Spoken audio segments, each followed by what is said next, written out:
to make her feel especially welcome because she's come here all the way from Australia just to see the Aussies lose the Ashes. Will you please welcome Dame Edna Everage? There is nothing like a day, nothing in the world. There is nothing we can make that is anything like a early womanly female day. Oh, my goodness. What a joy. What a thrill. It's the Dame Edna Everage. Oh, my goodness. Goodness me. I don't think I've ever been in such a small studio. It's lovely. It's so compact and lovely. It is. Well, it suits the show. Welcome. How lovely to have you here. And you look fabulous, as always. I'm feeling fabulous, Jonathan. It's an emotional moment for me to be here because I've done so many lovely shows in this building. And to be with you, I watch your shows, and of course, I've had a few worries lately with some of the things that you've been doing. I'm a very... You may not know this, viewers, but I get a lot of calls from people, royalty, all sorts of people wanting my help, because I am a life coach, amongst other things. And there's a little woman I know called Maureen. My mum? Your mother. Okay. She's very, very proud of you, Jonathan. Martha, she prefers to be called. But she called me up and she said, can you do something about my son and some of the language that he uses, because we do not speak like that at breakfast. And we sent him to a lovely school and he was always nice. I think he might have Tourette's. I think because... as soon as he's on camera, horrible, horrible, yucky things come out of his mouth. And so I'm here just as a little bit of quality control on your show. Hello, viewers. Well, you see, you're adorned all over the band's chest there. The band are lovely. Look at their T-shirts. It's a photograph I've always hated. Lovely. Lovely. You know, what do you call them, that band? they are the Four Puffs and a Piano. What is that? Is that a homophobic thing? I don't think so.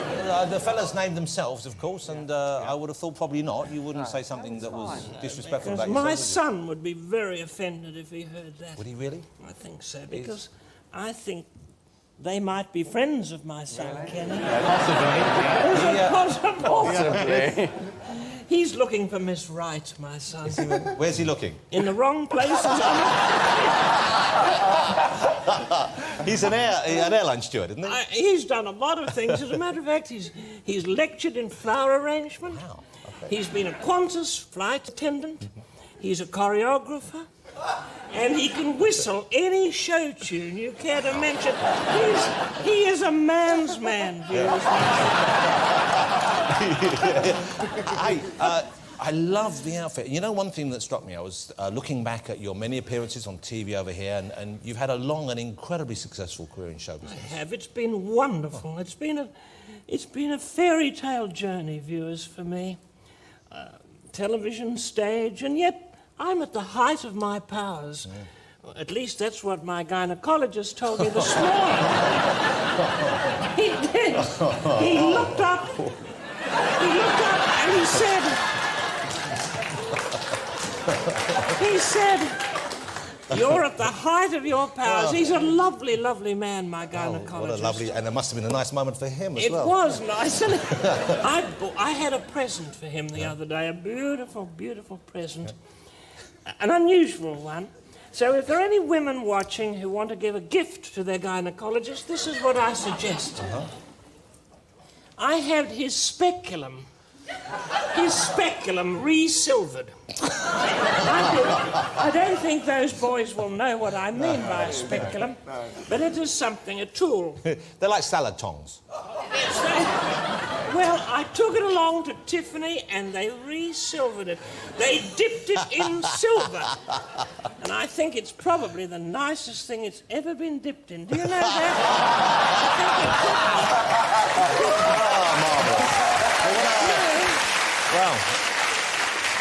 What a thoughtful thing to do. You're very thoughtful. You're a Thoughtful. caring person. I can see that. I care. Let me ask you about your appearance, because I know when you first burst on the scene, I mean, you weren't quite as flamboyant as this. I and- was dowdy. When I started off in my career, viewers, Well, I there we have was a frump.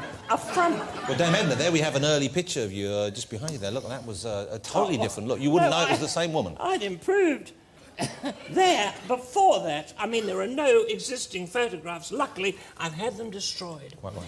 But that's me, because I was born with hair in this lovely shade, and I'm the only woman on the planet with a purple bikini line. I was shy. I was embarrassed, Jonathan. I can imagine. Because people called me Mauve Mop at school. Oh. And so I dyed my hair that colour. To avoid comment, but I've let it grow out, as you see. Well, it looks fantastic. But I was wondering, you know, you probably don't stand out as much as you used to, because when you see kids at the festivals these days and going to gigs, this is kind of how people dress a lot of the time. Yes, but I have relaxed. I'm an icon. Yes. I don't need to make an effort. A lot of people struggle, don't they, to impress you? But I don't. I'm just me. I'm myself. I'm comfortable in my own skin. And what a lovely skin it is. I saw a woman there. She'd had a bit of work done. And she's comfortable in someone else's skin. That's nice, too. You've never been tempted, though, to have a little bit of enhancement or a I bit of have tightening? thought about it, but I don't. I love my crow's feet. I have beautiful skin. Yes. A lot of people in the street, they stop me. They say, "Can I touch your skin?" And I say, "Well, you can, so long as you stay away from my erogenous zone." And these days, Jonathan Ross, they're everywhere, aren't they? They're everywhere. But you know this business of sex. It's every women's magazine, you see it. Yes. It's all on the cover, sex, sex, sex. What do I do? How do I do it? And yet, although people are obsessed with the subject, they're less, for some reason, less sexy. Don't you think, studio audience? I think it's true. They're making a little funny little noise that no one has told them to make. And it's nice. But I do want you to please. You don't need to say horrible things. No, you don't think so? Well, you Not know, necessarily. maybe I could take your number, and next time I feel the urge, I could call you and you could talk me down. You have my number. Do I have know it? that very well. Why else would I be here, Possums? Okay, yeah. Oh, I've just remembered why I'm here. I have to, Well, I was going to ask you about this. have to mention it. No, well, let me ask you. Ask me. Because I am keen to know. I have had the privilege of seeing Dame Edna perform live on stage, ladies and gentlemen.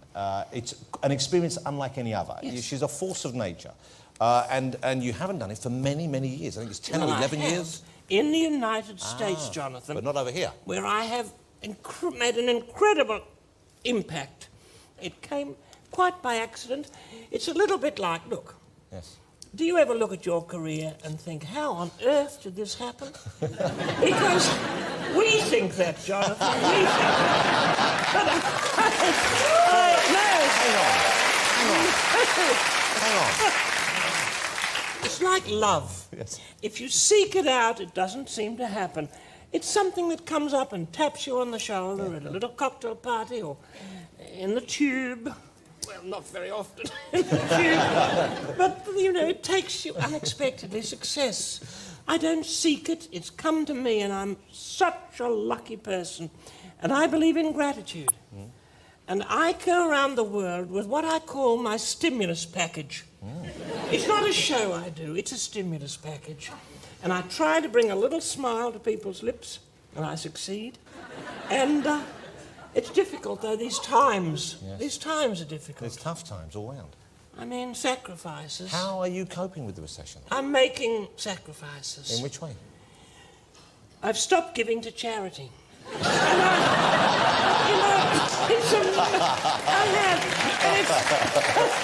Well, we applaud that. Yes, let's applaud that. It's amazing how much money I've saved. So when are you, if people want to see your stimulus package, they want to get a taste of that magic, a little bit of that starshine, when can I'm they see doing you? something special. I don't want to dwell on this because I don't like people coming onto lovely shows like yours and plugging something. Good, thank you. I'll mention it just in passing. How long have we got? In the early 1980s, I did something, Jonathan, at the Royal Albert Hall. And it was with the orchestra and Carl Davis, that brilliant composer. Brilliant composer. A huge orchestra. And it was the history of Australia in music. And a horrible Australian diplomat called Les Patterson was on there too. He's a disgrace to Australia, but he was on at the beginning doing something called Peter and the Shark, which is well, it's a thing for children if they're depraved. And it was such a success, and that was 1981, 25 years later. Well, there's We're doing it again at the Albert Hall. there's Sir Les in all his Oh, glory, of look. course. A fine figure of an Australian man. And he's in the first half of the show. Anyway, we're going to Birmingham, we're going to Brighton, Yeah, all over. and several other dates. It's a small tour. It's a tourette. It is. We're in back the to that. best way. And it starts in September, I think. It's in September and finishes pretty well soon after it started. You- But it's a fantastic show, Possums. And that's the end of that promotion for me. Well, What before else are going to we ask move me? on, you know what I want to ask you, though? Do you have your daughter with you on stage? Because I've heard so Valmay, much about not Valmay. in this. I have I've a never daughter. seen Valmay, and I love the sound of My her. daughter is a dysfunctional she? creature. And I've helped a lot of people, Jonathan, you know that. And I'm helping you. And little Martha, your mother, watching. I'm doing the best, little Maureen. Look, remember Britney Spears Yes. not long ago? Look at her now. She seems fine now. That's me. I did that. I did it. And not that long ago, she was driving a car. Do you remember this, audience? With a baby on her lap. Do you remember that? It's terrible. But I can understand it a little bit because many years ago when I had the brown dyed hair, and Valmay, my daughter, was very young. I went shopping one day and I bought a lot of things from this big supermarket. Yeah. And I was putting these things in the car and I put Valmay on the roof just for a moment.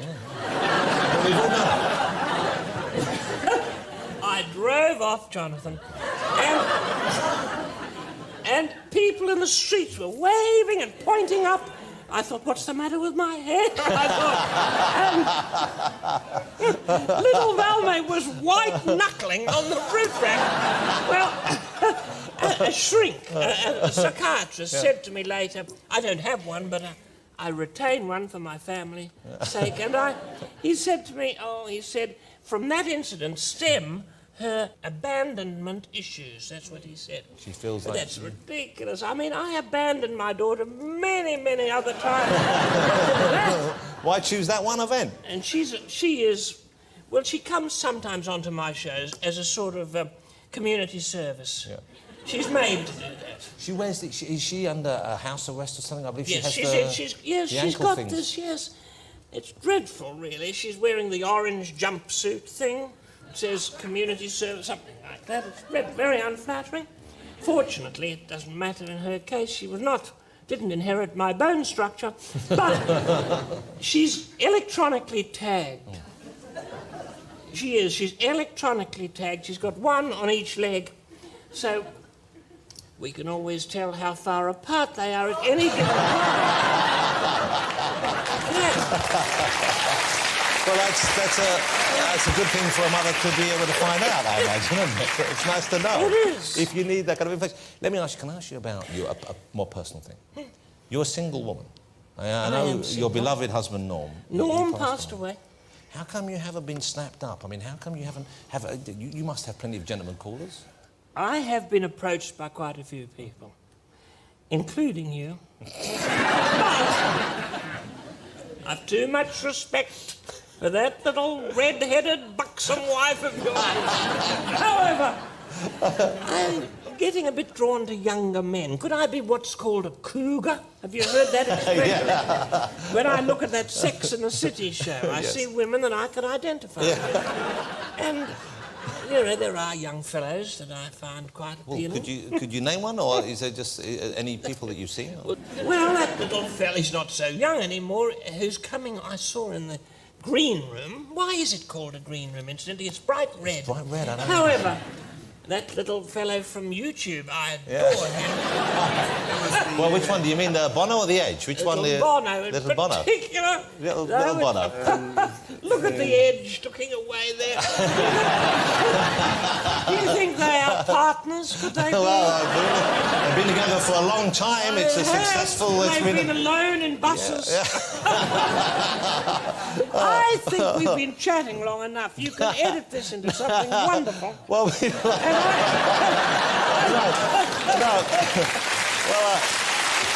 well, before you go, I need to ask you a big question, I think. Yes. A big question. Please, let's hope that this won't be the last tour. Please tell us that you're not thinking of taking an early retirement from show No, business. Jonathan, I'm not, because the world needs me. Yes. I've got something. Look, isn't it funny? People adore me, and I've tried to analyse that. Yeah. And the answer is so simple.